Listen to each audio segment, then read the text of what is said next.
성부와 성자와 성령의 이름으로. 그 뒤에 유다인들의 축제 때가 되어 예수님께서 예루살렘에 올라가셨다. 거기에는 38태나 앓는 사람도 있었다. 예수님께서 그가 누워있는 것을 보시고 또 이미 오래 그렇게 지낸다는 것을 아시고는 건강해지고 싶으냐 하고 그에게 물으셨다. 그 병자가 예수님께 대답하였다. 선생님, 물이 출렁거릴 때 저를 못 속에 넣어줄 사람이 없습니다. 그래서 제가 가는 동안에 다른 이가 저보다 먼저 내려갑니다. 예수님께서 그에게 말씀하셨다. 일어나 내 들것을 들고 걸어가거라. 그러자 그 사람은 곧 건강하게 되어 자기 들것을 들고 걸어갔다. 그날은 안식일이었다. 자비로우신 주 하느님, 저희들이 바치는 이 시간과 저희들의 정성과 마음을 당신께서 받아주시고 축복하여 주셔서 풍성한 은총의 열매들이 맺을 수 있도록 저희들과 함께하여 주시고 이끌어 주소서. 우리 주 그리스도를 통하여 비나이다. 성부와 성자와 성령의 이름으로 아멘. 송복모 신부님의 요한복음 산책 두 번째 책 비참과 자비의 만남. 그래서 오늘 저희들이 얘기할 주제가 38년 된 병자를 고치신 이야기입니다. 요한복음의 1장에서 4장까지 우리가 예수님의 공생활 첫 번째 단계에서 등장하는 사람들은 세례자 요한, 예수님을 하느님의 어린 양이라고 이렇게 칭하셨던, 그리고 예수님의 첫 제자들 이야기, 그리고 카나의 혼인잔치, 그리고 밤에 몰래 찾아온 율법학자이고 또 바리사인 니코데모의 이야기, 그리고 사마리아 여인과 사마리아 사람들, 그리고 이방인이었던 왕실 관리의 이야기, 이렇게 예수님에 대해서 호의적인 사람들, 이런 사람들의 이야기를 들었는데 5장에서부터는 분위기가 확 바뀌어서 예수님을 세상의 구원자로 받아들이지 않는 사람들, 즉 유다 지도자들을 중심으로 이야기가 전개가 됩니다. 그래서 5장에서부터는 바로 유다 지도자들이 예수님을 박해하기 시작했다는 말이 나오고 18절에 5장 18절에는 예수님을 죽이려 한다는 말들이 처음으로 등장합니다. 그래서 또 예수님을 주님으로 고백하는 유다인들, 즉 초기 그리스도인들, 예수님의 제자들을 모두 회당에서 추방시켰다는 말도 처음 등장합니다.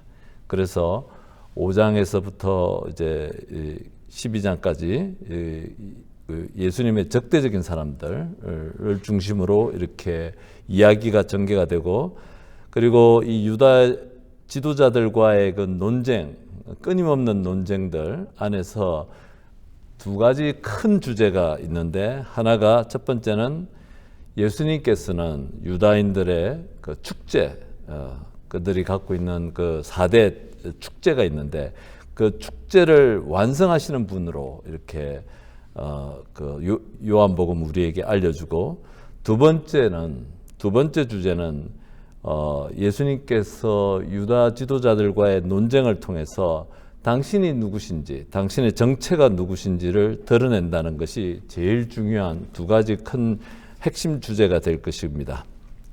그리고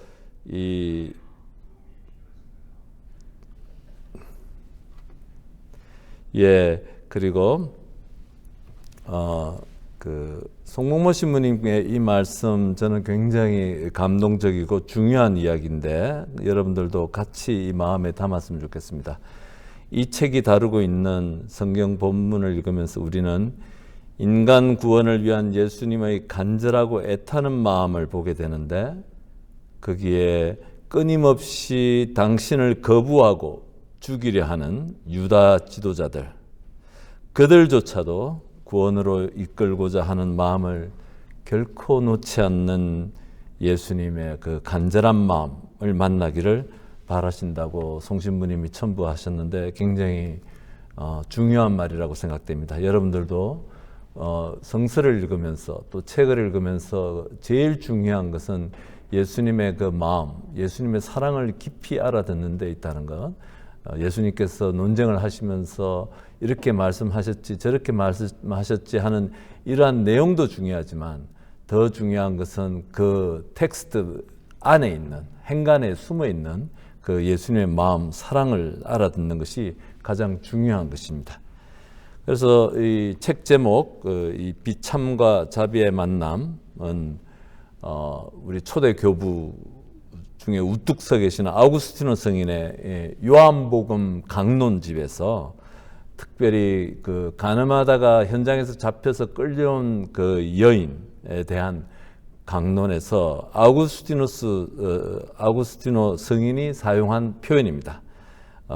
비참과 자비, 비참한 그 여인, 현장에서 가늠하다 잡혔으니 돌팔매질로 죽음을 사람들의 그 흉흉한 그 눈빛과 손에 돌들을 들고서 돌팔매질을 하면서 예수님까지 함께 엮으려고 이렇게 흉흉한 표정으로 짓고 있는 그 사람 앞에 정말 비참한 인간의 존엄이라고는 하나도 없는 그러한 그 비참한 여인과 또 하느님의 자비, 예수님과 만나면서 이 여인이 그 빛으로 만난 예수님을 통해서 다시 살아갈 길을 만나는 이 희망을 갖게 되는 이야기입니다.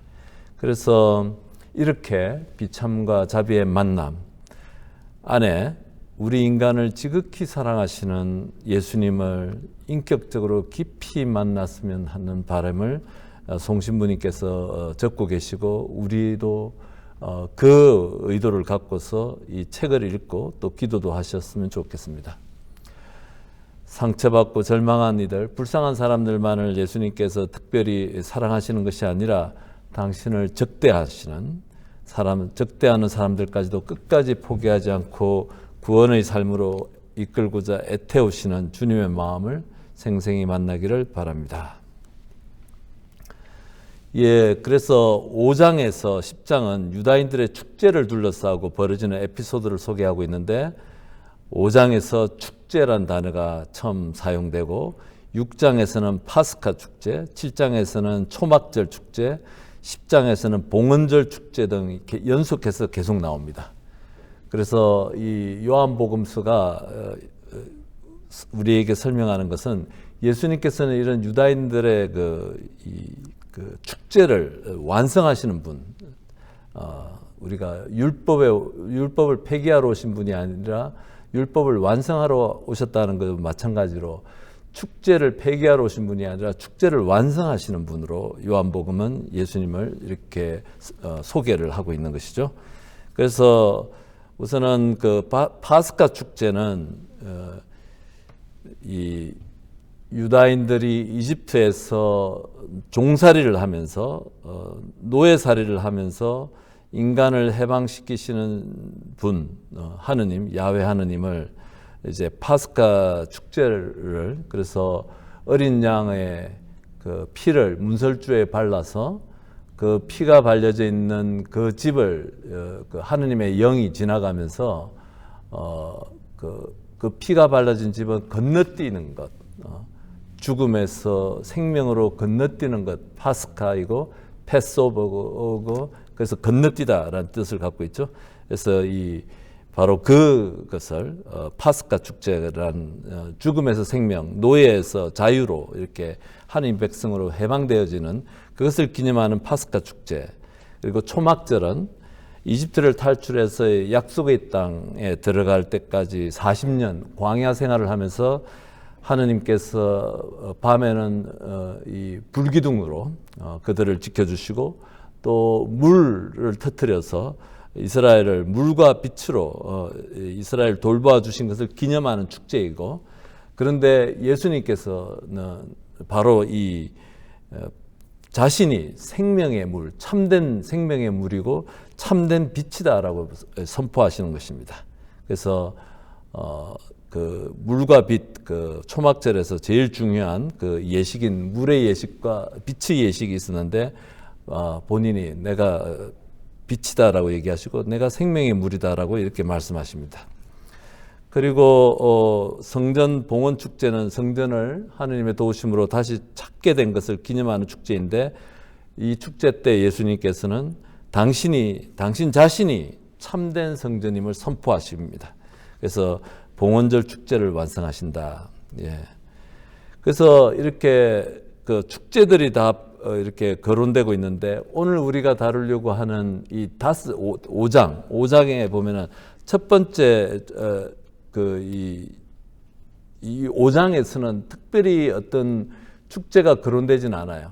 그런데 또 제일 중요한 유다인들의 삶 속에서 제일 중요한 안식일 축제에 대한 얘기를 하는 것입니다. 그래서 오늘은 우리가 안식일 논쟁에 대한 얘기는 하지 않겠지만 다음 주에 안식일 논쟁에 대해서 우리가 들여다보게 되는 것이죠. 그래서 안식일 축제, 그 다음에 파스카 축제, 초막절, 성전 봉헌 축제 때 이렇게 그 예수님께서 이 축제를 완성하시는 분으로 자기를 소개하신다는 것 여러분들께서 기억하시면 좋겠습니다. 세상의 배짜타 목가 그리고 예수님의 배짜타 목가 이런 주제로 송시무님께서 책에서 이렇게 세상의 유다 그 양해문 동북 쪽에 있었던 그 배짜타 목가와 비교해서 예수님의 배짜타 목가를 이렇게 설명하십니다. 이 양의 문 옆이라는 말은 양들이 들어오는 문.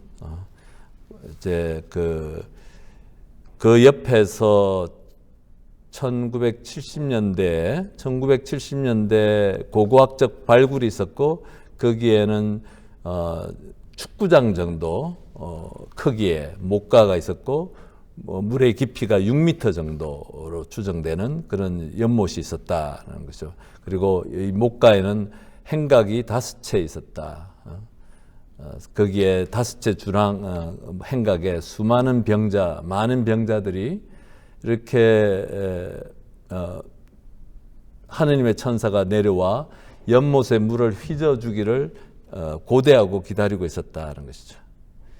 그런데 1등으로 들어가는 사람은 그 물에 닿으면 치유가 된다라는 것이죠. 그런데 이 세상의 배짜타 목가는 오직 한 사람 1등만을 기억하는 목가이다. 그래서 대부분의 사람들, 한 사람을 뺀 나머지 사람들은 희망의 자리가 아니라 절망의 자리이고 또 그렇기 때문에 서로 분열과 갈등, 경쟁하고 적대시하는 목가로서 배짜타 목가를 설명을 하시고 어쩌면 우리도 오늘날 우리가 살아가는 우리 세상이 이런 배짜타 목가이다라고 이렇게 송시무님께서 소개를 하십니다. 그리고 그 옆에 기다리면서 낫기만을 1등하기만을 기다리고 있는 많은 병자들이 바로 우리 자신들의 모습일 것이다라고 이렇게 얘기를 하십니다. 그래서 자신의 이익과 영달을 위해서라면 무엇이든 서슴지 않는 세상의 연못. 다른 한편으로는 예수님의 배짜타 목가는 꼴등을 기억하는 곳, 자비와 연민이 있고 생명의 회복이 있는 그 목가죠. 그래서 이 두 가지 목가, 세상의 배짜타와 예수님의 배짜타 목가, 우리가 이 세상의 배짜타 목가를 떠날 수는 없고 하지만 또 이 세상 안에서 살아가면서도 예수님의 배짜타의 그 마음들을 잃지 않고 살아가는 것 중요하다. 그래서 어떻게 우리 마음 안에 이 경쟁 또 이런 1등만을 기억하는 이런 세상 안에서 살면서도 우리가 어떻게 사랑을 간직하고 서로를 돌보는 마음을 갖고 살아갈 것인가 하는 것이 우리에게 숙제로 주어져 있는 것이죠. 그래서 이 38년 된 병자가 낫고 싶은 열망을 갖고 있었다. 그냥 포기하고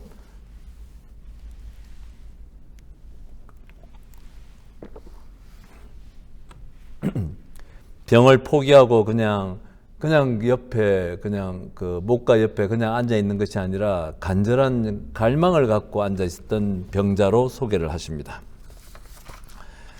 예, 이 병자는 몸이 아주 약한 병자.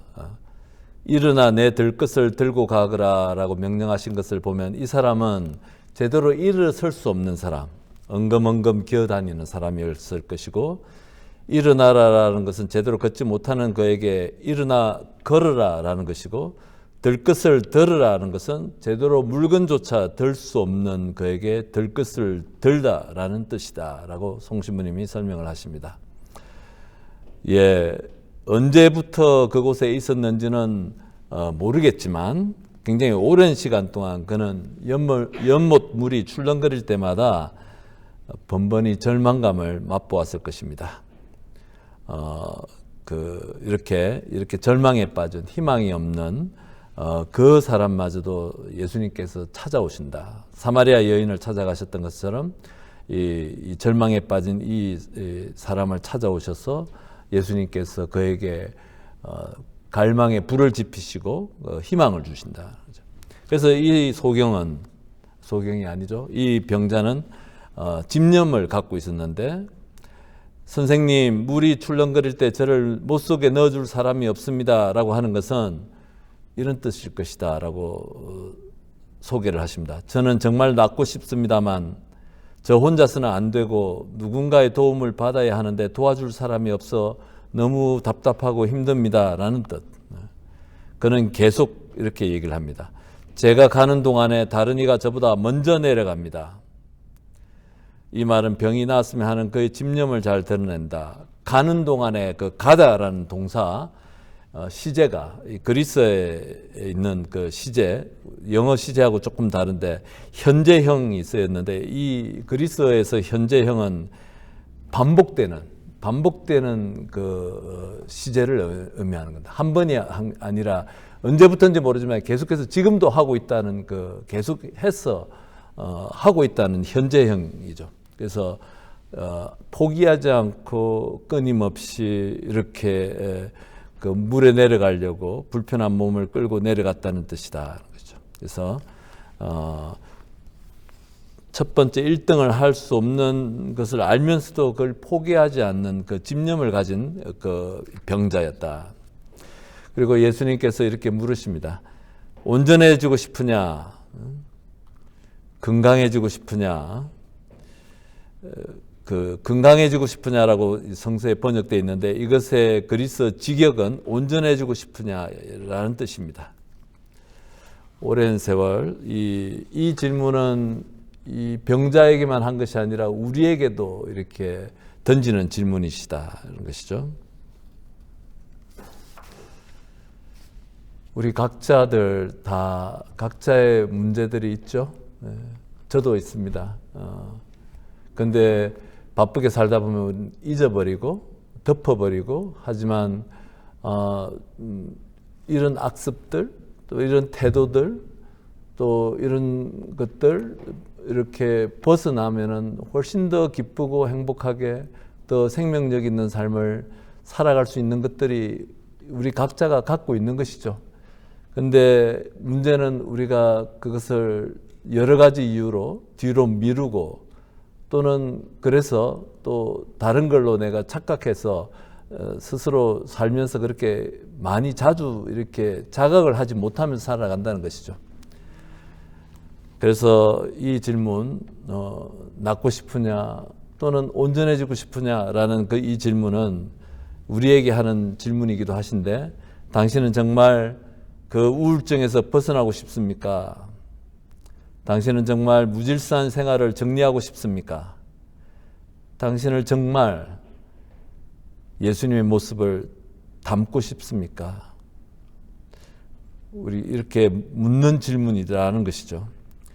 우리는 너무 익숙해져서 이제 우리가 갖고 있는 이런 문제들, 어두움들이 익숙해져 가지고 마치 그것이 내 삶의 한 부분인 양 희망이 없이 이렇게 기대하지 않고 살아갈 수 있겠다라는 생각은 듭니다. 그런데 이 병자가 보여줬던 그 태도는 계속 끊임없이 반복해서 그 연못가에 1등을 할 수 없다는 것도 알면서도 그렇게 내려가는 그 집념, 그것을 우리가 이 사람에게서 배울 수 있을 것입니다. 그래서 이렇게 우선은 우리가 자각을 해야 되겠죠.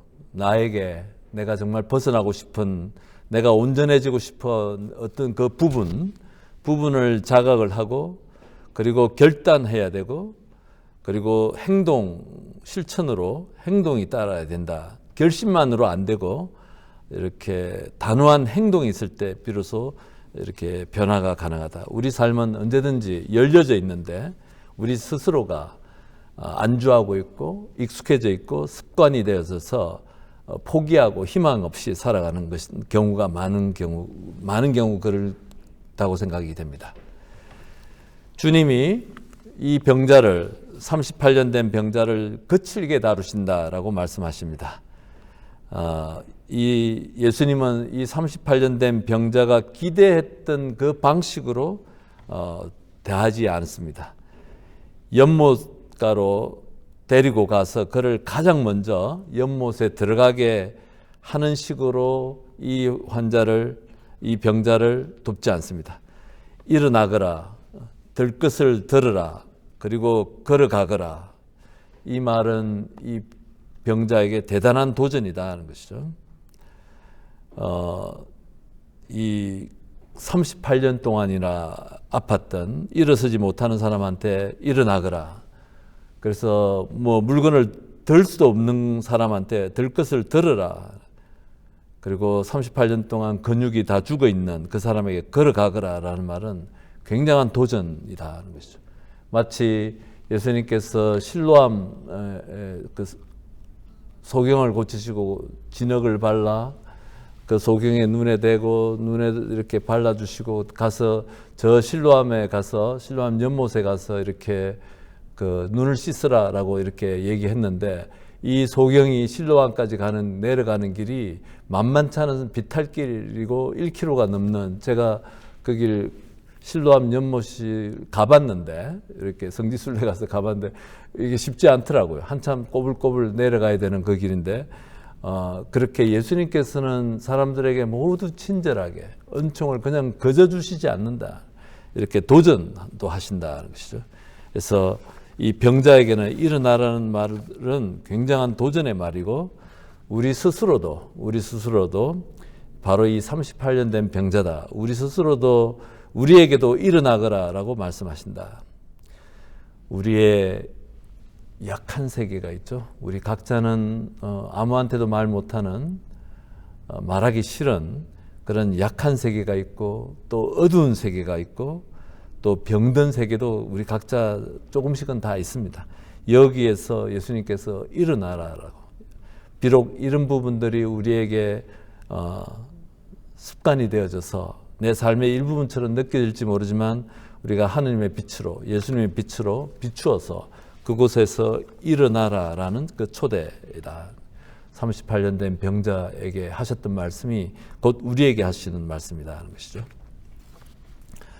그리고 예수님께서 세 번 그 병자에게 3번을 말씀하시는데, 첫 번째는 온전해지고 싶은지를 물으시고, 두 번째는 일어나 들 것을 들고 걸어가라라고 말씀하셨고, 세 번째는 자, 너는 건강하게 되었다. 더 나쁜 일이 일어나지 않도록 다시는 죄를 짓지 마라라고 하셨는데, 첫 번째와 두 번째는 벳자타 목가에서 말씀하셨고, 세 번째는 성전에서 그를 다시 만났을 때 하신 말씀이다 하는 것이죠. 예수님이 성전에서 이 병자를 우연히 만난 것이 아니라 그를 찾기 위해 성전을 일부러 가셨다. 꼭 해줘야 할 말이 있는데, 바로 그 말이 죄를 다시 짓지 말라 하는 것이죠. 지금 너의 몸과 마음이 고쳐졌지만 이제 그 죄를 아마 죄 때문에 이 사람이 이렇게 병마에 시달린다라고 이렇게 추측할 수 있겠는데요. 근데 그 죄 습관들 다시 반복할 수 있는 것이다. 그래서 그 사람에게 그 죄를 다시 짓지 말라라고 이렇게 말씀하셨다는 것.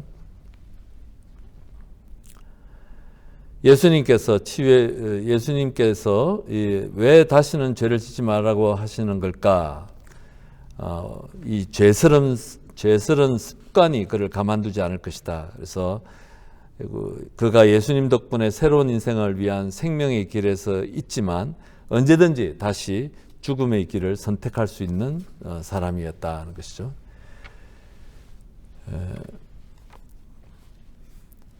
예수님께서는 38년 된 병자뿐만 아니라 우리도 변화되기를 바라십니다. 그분은 우리를 있는 그대로 다 받아주시는 분이시지만 우리의 약점과 우리의 약함과 나약한 부분을 다 받아주시는 분이시지만 또한 우리를 너무나 사랑하시기에 지금 이 상태에 머물러 있기를 원하지 않으시고 더 나은 사람으로 이렇게 성장해 가기를 바라시는 것이죠. 그래서 우리가 성당에 와서 미사에 참여하고 또 성서를 공부하고 이렇게 하는 것은 우리가 성장해 가기 위해서입니다.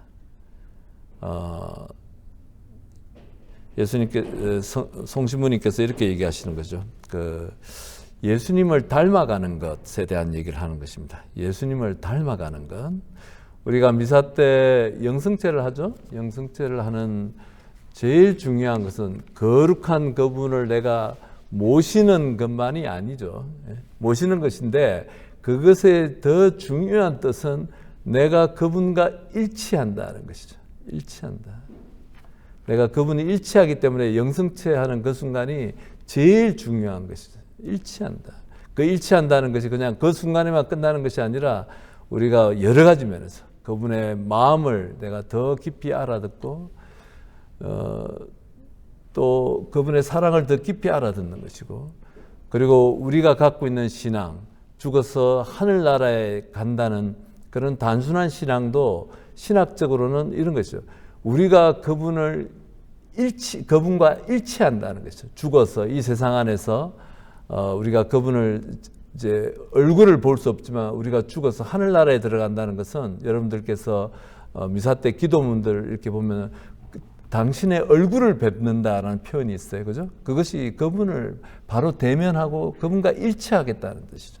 우리 신앙 안에서 궁극적 목적은 우리가 구원되는 것을 다른 말로 표현하면 그분과 일치한다는 말로 표현할 수 있습니다. 그래서 영성체가 바로 그 순간이죠. 그분과 일치하는 순간이다. 그래서 어떻게 우리 삶이 성장해 가는가 하는 것은 굉장히 중요한 것이다. 그러니까 우리가 20년 전, 30년 전에 세례받고 천주교 신자가 되어서 나는 이제 열심히 봉사하고 미사 빠지지 않고 다니고 좋습니다만은 이 모든 것들이 미사에 빠지지 않는 것, 봉사를 열심히 하는 것, 이 모든 것이 하나의 목적을 갖고 있는데 그것은 점점 더 예수님을 내 안에 더 깊이 내가 담고 그 다음에 그분과 일치해서 그분과 하나 되게 하는 것, 하나 되는 것. 바로 그 목적을 갖고 있는 것이죠. 이것이 없어지면 우리 성당, 우리 신앙은 정체되고 그냥 나는 나로서 계속 있는 것이죠. 우리가 신앙 안에서 이렇게 성숙되어져야 된다는 것이죠. 오래전에 읽었던 책 안에서 한국의 아주 저명한 가장 뛰어난 신학자 중에 한 분 신부님께서 책 속에서 이렇게 자기의 경험을 본당 신부를 하실 때 경험을 이렇게 소개하신 적이 있었습니다. 어떤 신자분 한 분이 손을 들고 왜 신부님께서 가르치시는 교리가 정통교리랑 저희들이 배운 정통교리랑 왜 이렇게 달라요? 이렇게 질문을 하셔서 신부님께서 그 경험을 가지고 이제 책에다 써놓으셨더라고요. 자매님 같아요. 자매님 자매님이 40년 전에 세례받을 때 교리 받았던 것을 정통교리라고 누가 그러던가요? 이렇게 되물으시더라고요. 우리는 끊임없이 신학도 그렇고 성서에 대한 해석도 그렇고 끊임없이 바뀌고 성장해가고 배워야 되고, 그러면서 우리가 예수님과 일치해가고 더 깊어지고 관계가 더 깊어지고 예수님과의 인격적 그 관계들, 이런 것들이 더 깊어져 가는 성장이 있어야 되는데 그것이 정체되는 경우가 너무나 많은 것이죠. 그래서 우리는 영적인 식별에 대해서 얘기할 때 아주 중요하게 보는 게 방향. 이 교우의 영혼이 예수님을 향해서 성장해 가고 있는가, 가고 있지 않는가, 굉장히 중요한 사인이에요. 그것이 성령께서 함께 하시는지 아닌지의 아주 중요한 사인으로 우리가 볼 수 있습니다. 그래서 우리가 정체되지 않고, 그냥 정체된다는 말은 우리가 정체되어져 있으면서 딴 데 한눈을 파는 것이죠. 정작 우리가 바라다 봐야 될 것, 바로 그것은 예수님이시고 예수님의 그 사랑과 마음을 더 깊이 알아들으면서 우리가 그분과 일치해 가야 되는 그 과정이 생기지 않고 딴 것들 하는 거예요. 딴 것들. 딴 것에 한눈이 팔려가지고. 그래서 이 우선순위, 우리 신앙 안에서 우선순위가 무엇인지 이렇게 우리가 다시 기억할 수 있을 것입니다. 그래서 다시 말씀드리지만 영성체 그 커뮤니언, 내가 예수님과 하나 되는 그 순간, 우리는 그것이 드러내는 우리의 신앙 모든 것의 신앙 행위의 그 방향이 그분과 일치를 향해서 가야 된다는 것. 그래서 우리가 기도하는 이유이고 우리가 신앙생활을 하는 이유인 것입니다. 그러면서 또 그것과 관련해서 좀 이렇게 더 말씀드릴 수 있는 것은, 우리가 이제 그 많은 경우에 저는 이제 우리 교우분들께서 정말 훌륭한 강의들 너무 많이 들으셨죠? 네, 제가 송복모 신부님도 여러 번 오셨을 거예요, 그죠? 성서대학도 하시고 뭐 또 여러 훌륭한 신부님들 또 뭐 아마 굉장히 뭐 여기 웬만한 신부님들 와서 어디 강론하겠습니까?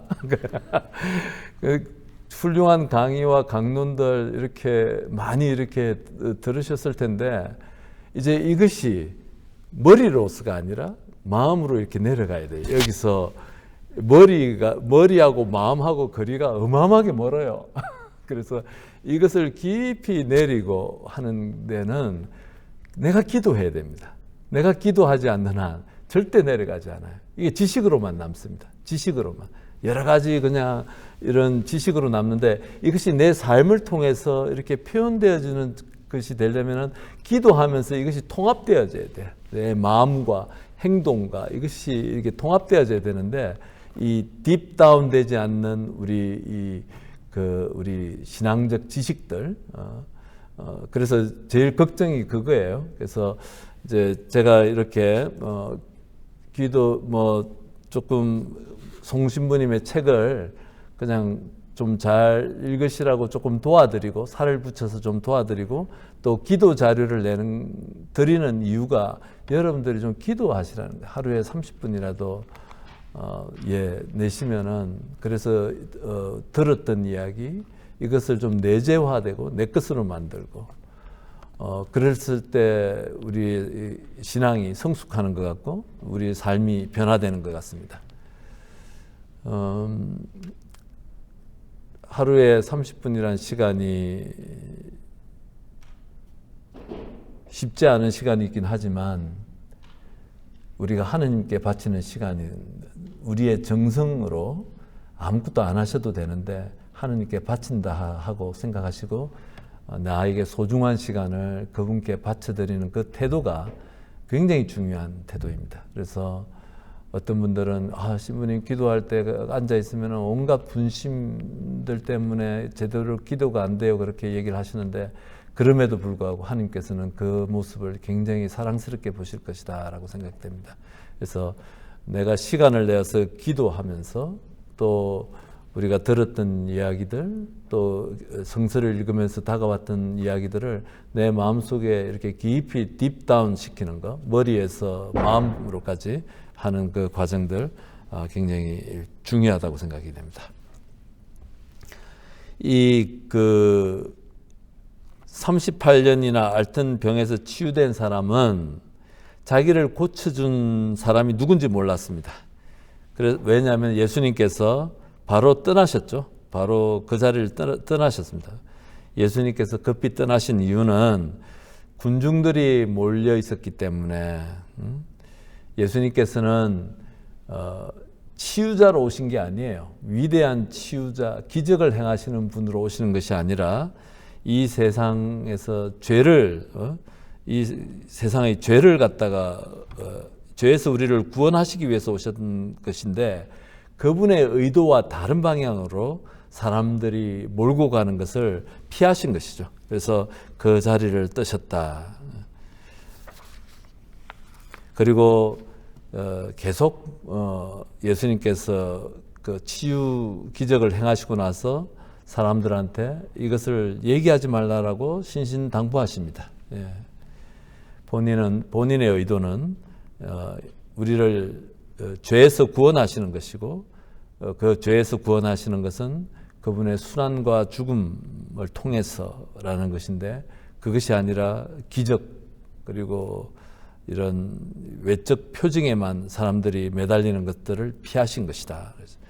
그래서 우리가 복음서에 보면 마르코 복음 또 요한 복음까지 네 복음서에 한 30번 정도의 예수님께서 중복되는 이야기까지 합쳐가지고 한 30번 정도의 치유 이야기가 나오는데, 예수님께서 공생활을 3년을 하셨으니까 한 달에 한 번꼴도 하지 않으셨다는 거죠. 한 달에 한 번만 해도 36번이 되겠지만 그것도 되지 않는다. 예수님께서 오신 궁극적인 이유가 기적을 행하기 위해서가 아니라 세상을 죄에서 구원하기 위해서 오셨기 때문이다. 예수님께서 기적을 일으키시는 그 이유는 병자에 대한 연민이다. 가엾이 여기셨다라는 표현이 이 기적, 그 38년 된 병자 이야기뿐만 아니라 우리가 좀 이따 미사 때 드리게 되는 그 나병 환자 안에서도 측은히 여기시고 연민을 가지시는 거죠. 가엾이 여기시는 예수님의 그 마음, 그 마음에 손을 내밀어 이렇게 나병 환자를 고쳐주시는데, 이렇게 측은하게 여기는 마음, 가엾이 여기는 마음을 그리스 스플랑크 니조마이라는 단어를 쓰시는데, 이 스플랑크 니조마이, 측은히 여기시고 가엾이 여기시는 이 그리스 단어가 이 스플랑크나에서 왔는데, 이 말이 뭐냐면 인간의 사람 안에 그 창자란 말에서 파생된 말이니까, 이 측은히 여기시다는 말은 이 가장 비슷한 말로 표현하면 송신부님은 애간장이 녹는 마음으로 그 병자를 대하셨다는 뜻이다 하는 거죠. 그러니까 적당히 번역할 말이 없는데 가장 가까운 말이 애간장이 녹는다. 그런 말 한국말에 있잖아요. 그죠? 다 잊어버리셨어요? 한국말? 예. 애간장 그런 마음으로 이 병자를 바라다 보시고, 또 나병 환자를 바라다 보셨고, 또 그 가늠하다가 잡혀온 그 여인을 바라다 보셨다. 여러분들 그 마음을, 주님의 마음을 바라다 보고 그것을 내 마음속에 담을 때 우리 안에 그런 연민이 우리 안에서도 자랄 수 있다라고 생각이 됩니다. 그래서 이 세상의 베짜타에 살면서도 어떻게 우리가 예수님의 사랑과 연민을 가지고서 서로 따뜻함을 유지하면서 살아갈 것인가. 그렇게 하기 위해서는 예수 성심 신심을 회복하는 것이 중요하다라고 송신부님이 이렇게 예수 성심의 신심을 이렇게 소개를 하십니다. 제가 타이완에 있을 때 그 성당이 Sacred Heart of Jesus Church였어요. 그러니까 예수 성심당이죠. 예수 성심당. 그래서 늘 그 예수 성심상이 성당 옆에 중요한 자리에 이렇게 있었는데, 예수님의 무한한 사랑, 자비 이런 것들, 인내 등을 이렇게 우리가 그걸 보면서 그 신심을 회복하는 것, 예수님의 마음을 알아듣는 것. 제가 한 번쯤은 여러분들과 나누었을 텐데, 제가 그 부제로서 부제 준비 피정을 이제 돌아가신 우리 예수의 전임 총장 신부님 니콜라 신부님과 이렇게 하게 됐었는데, 그때 이제 8일 피정을 하면서 신부님께서 그 기도에 대한 질문을 제가 드렸더니, 기도는 모든 기도, 특별히 이냐시오식 그 묵상 관상 기도의 핵심은 예수님의 마음을 캐치란 단어를 쓰셨어요. 캐치, heart of Jesus 이렇게 표현을 하시면서 얘기했던 거 기억이 납니다. 저는 그것이 어디 이냐시오식 기도만이겠습니까? 모든 우리의 기도, 또 모든 우리의 그 신앙 안에서 예수님의 마음을 좀 더 깊이 알아듣는 것, 그냥 딱딱한 2000년 전에 율법서로 우리 성서를 읽는 것이 아니라 그것을 정말 예수님 마음을 알아듣는 러브 스토리로서 보고서 조용한 시간을 내서 그분의 마음을 깊이 알아듣는 것이 구원의 길이다. 구원의 길. 그래서 그것이 그냥 해도 되고 안 해도 되는 것이 아니라 가장 핵심적인 사건인데, 우리가 이제 그분께 시간을 내어드리지 않기 때문에 우리가 그렇게 하지 못하는 것이다, 것이죠. 그래서 이렇게 예수 성심 신심이 이렇게 본격적으로 1729년 이제 그 프랑스 혁명을 전후해서 이렇게 예수 성심 신심이, 물론 그 전에 처음부터 있었지만 이것이 이렇게 좀 본격적으로 시작된 것은 바로 프랑스 혁명에서 인간성을 상실하고 사람들, 무고한 사람들을 막 죽이는 전쟁들, 단두대 사람을 죽이는 시절에 그런 지극한 연민과 인내와 사랑을 담은 예수 성심에 대한 신심이 퍼져나갔다는 거죠. 예, 그래서 우리도 이런 아무리 성당에서 오래 봉사를 하고 신앙생활을 해도 측은지심이 없다면, 예수님의 그 마음이 없다면, 다른 사람을 대할 때 측은한 마음, 또 그 애간장이 녹는 이 마음이 없다면 우리가 예수님을 닮는 삶은 아닌 것이죠. 예. 그리고 또 그거와 관련해서 우리 제2차 바티칸 공의회라는 말을 여러분 많이 들어보셨죠? 제2차 바티칸 공의회가 1960년에 이렇게 시작이 돼서 한 5년간, 65년 정도 이렇게 끝났는데, 60년에 2차 바티칸 공의회가 소집되어지는 그 배경에는 20세기에 들어서 인류가 겪었던 커다란 전쟁, 1차 세계대전과 2차 세계대전에 거의 다 전부 다 일본 정도 빼고는 거의 다 크리스찬 국가들이잖아요. 그죠? 1000년 이상 그리스도인들이 수백만 명을 죽이고 가스실에서 죽이는 사람들 다 그리스도인들이에요. 그 사건을 겪으면서 교회가 깜짝 놀랐어요. 이게 뭐야? 라는 것이죠. 우리가 예수님 교회가 복음화 됐다고 생각을 한 것이죠, 유럽은. 근데 복음화된 사람들이 어떻게 이렇게 다른 사람을 죽일 수 있지? 수백만 명을 저쪽 가스실에 몰아가지고 죽일 수 있에 대한 심각한 충격을 받고 자각하면서 교회가 뭐 잘못된 방향으로 가고 있었네라고 우리가 반성하면서, 이래가지고 제2차 바티칸 공의회가 소집돼서 이제 그 전에 교회와 세상을 이렇게 분리해 놓고 보던 그것, 신앙 따로 생활 따로를, 성당에 오면 열심한 신자인데 밖에 나가서는 미워하고 또 죽이고 쫓아내고 박해하고 하는 이런 것이 아니라, 어떻게 이 세상 안에서 우리 신앙생활을 살아갈 것인가를 갖다가 그 큰 길을 제시하는 것이 2차 바티칸 공의회예요. 그래서 크다란 교회 안에서 가장 중요한 공의회 중에 하나이다라는 것이죠. 그래서 어떻게 이 세상 안에서 라틴어 아조르나멘토라고 하는 그 세상 안에서 우리가 교회가 적응해서 살아갈 것인가.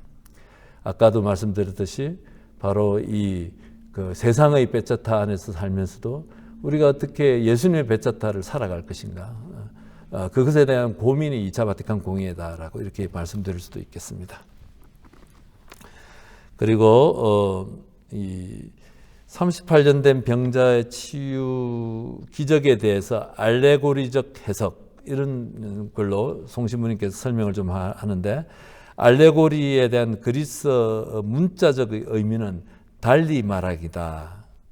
어떤 진리나 메시지를 전달하는데 다른 것을 들어 설명하고 전달하는 것인데, 이런 것들이 성서 안에, 특히 복음 안에 굉장히 많이 들어와 있다는 것이죠. 그러니까 뭐 길가에 뿌려진 씨앗, 그런 거, 씨앗에 그거 다 알레고리적 비유다. 그리고 심지어는 이 5개 그 행각, 조랑이죠, 조랑을 갖다가 모세오경을 이렇게 알레고리적으로 설명했다라는 초대 교부들의 설명들이 있습니다. 그리고 또 그 주위에 그 못가 옆에 이렇게 병자들, 누워있는 병자들을 마치 율법의, 모세오경, 율법이잖아요. 율법에 의지해서 살아가는 사람들, 그 유다인들을 비유한 그런 알레고리적 해석으로 하는 그런 해석도 초대 교부들 안에 있었다라고 이렇게 설명을 합니다. 그래서 이런 오리게네스라는 초대 교부는, 이분은 185년에서 254년까지 사셨는데, 성경이 문자적인 의미와 도덕적 의미 그리고 영적 의미를 지니고 있다. 그러니까 문자적으로만 이렇게 성서를 이렇게 보는 것, 또 그 안에서 또 도덕적인 그런 윤리 도덕만을 이렇게 보는 것, 이런 것들이 필요하긴 하지만 그것이 전부 다는 아니다, 성서는. 그리고 영적 의미를 지니고 있는데, 이 영적 의미를 알기 위해서는 알레고리적 그런 해석이 필요하다. 아구스티노 성인도 성경에는 표징과 상징들이 많아가지고 영적인 해석이 필요하다. 그러니까는 성서 근본주의자 이런 말씀 혹시 들어보셨는지 모르겠는데, 성서를 글자 그대로 해석하는 그런 근본주의자들이, 펀더멘탈리스트들이 있거든요. 성서를 막 글자 그대로 다 믿는 것이죠. 그래서 이제 저희들이 성서 공부할 때 그렇게 배웠습니다. 이 자관 굉장히 위험하다고, 위험하다고. 그렇게 해서 성서가 19세기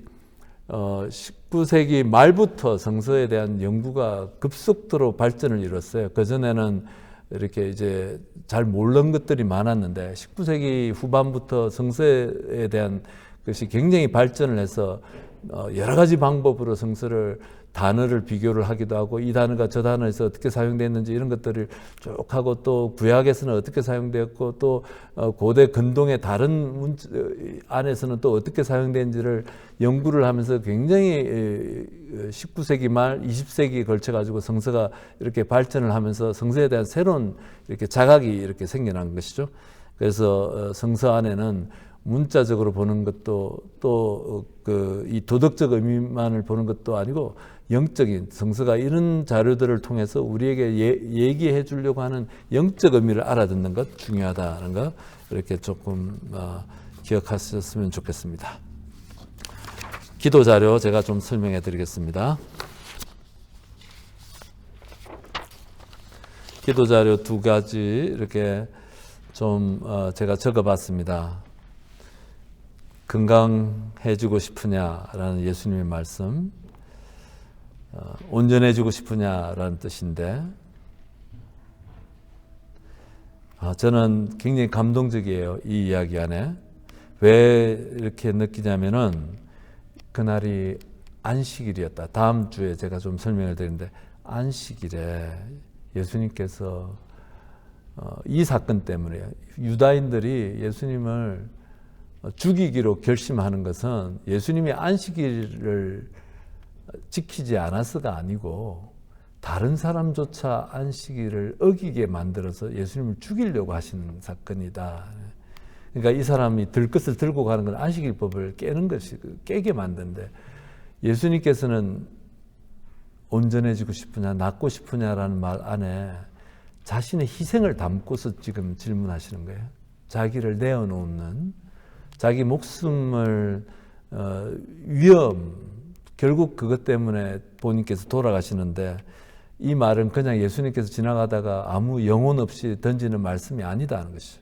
그래서 애타고 간절한 마음,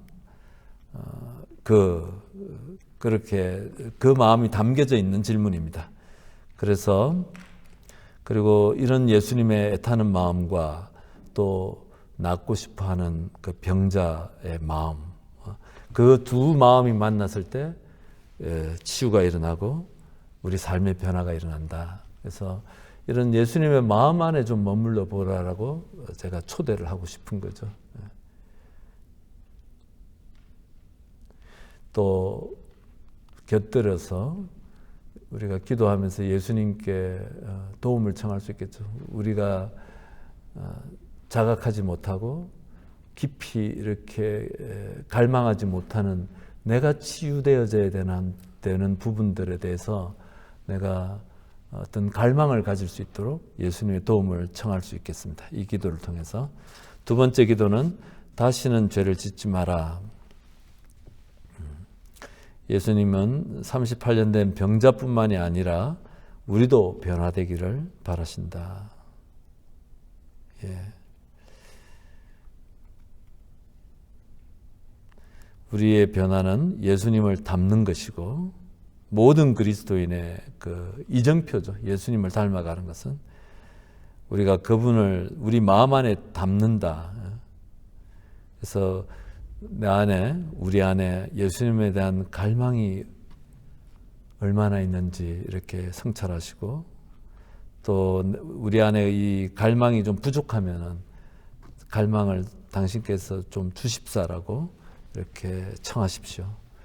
제가 오래전에 들었던 그 말, 제가 피정지도를 하면서 어떤 그 피정자 한 명 때문에 제가 많이 스트레스 이렇게 받았는데 같이 피정지도를 하던 동료 신부님의 그 말 한마디가 굉장히 중요한 말이었는데 우리 그리스도인은 또 피정지도자인 신부들은 더더욱 그렇겠는데 갈망을 주는 사람들이다. 이 말을 하는 것이 되게 이렇게 단죄하는 사람이 아니고 판단하는 사람이 아니고 너 못한다고 꾸짖는 사람이 아니고 갈망을 주는 사람들이다. 그 말을 했는데 이것이 우리 모든 그리스도인들의 그 태도여야 된다고 생각해요.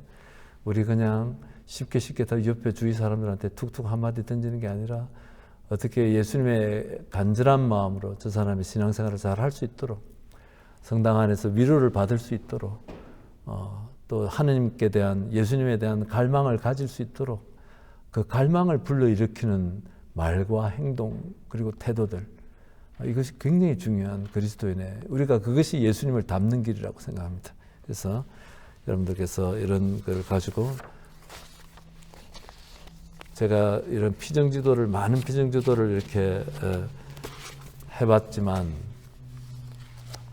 피정에서 제일 중요한 것은 결국 남는 것은 기도하는 습관 제일 중요합니다. 그래서 그거 어떤 것보다 깨달음보다 더 중요한 것은 기도하는 습관을 가지는 것 다시 한번 여러분들에게 강조하고 싶고 여러분들에게 청하고 싶습니다.